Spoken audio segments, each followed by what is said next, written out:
एक बात बताओ, अभी विश्व में युद्ध हो रहा है, पश्चिम क्षेत्रों में कितना बड़ा युद्ध हो रहा है।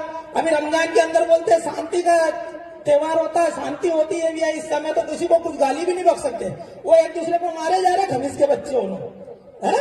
वो अफगानिस्तान वाले कभी यहाँ अटैक कर देते पाकिस्तान पर, पाकिस्तान वाले कभी अफगानिस्तान पर अटैक कर देते।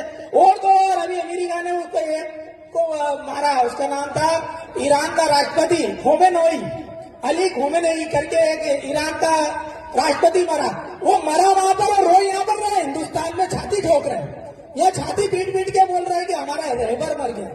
अरे आप सोचो, भगवान ना करे अगर हमारा इन लोगों से युद्ध हो जाए तो भारत का युद्ध यदि अगर इन लोगों से होगा तो आदमी यहाँ लड़ेगा कि वहां लड़ेगा।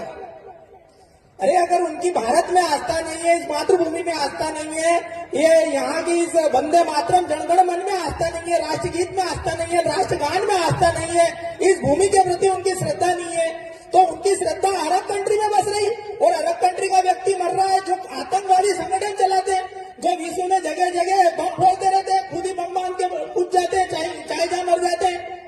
उसका उदाहरण है अभी हाल 25 नवंबर को यहाँ पर दिल्ली के अंदर लाल किले में बम विस्फोट हुआ था, जिसमें 9 डॉक्टर पकड़ाए थे। पहले तो लगता था कि अनपढ़ लोग होंगे, भटके होंगे।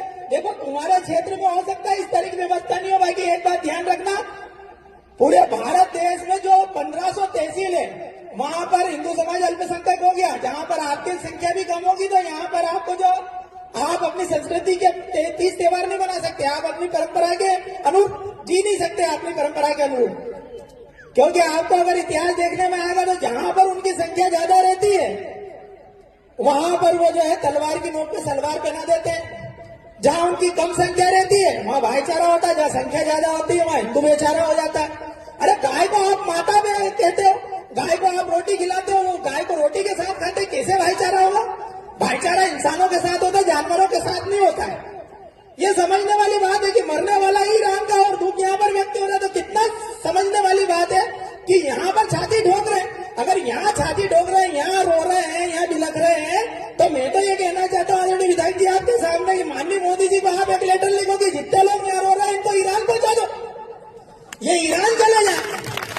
इनके बाप दादा पूर्वज जहां से आए थे, अकबर बाबर और औरंगजेब, ये जहां से आए थे भूखे नंगे चोर लुटेरे, इनकी औलादे हैं। यहाँ पर हमारे भारत का खाते, भारत का पीते और भारत में रहते हैं, भारत के अन्न से अपना जीवन यापन करते हैं और भारत के खिलाफ रणनीति बनाते हैं, षड्यंत्र बनाते हैं। ऐसे लोगों को तो इनके पूर्वजों के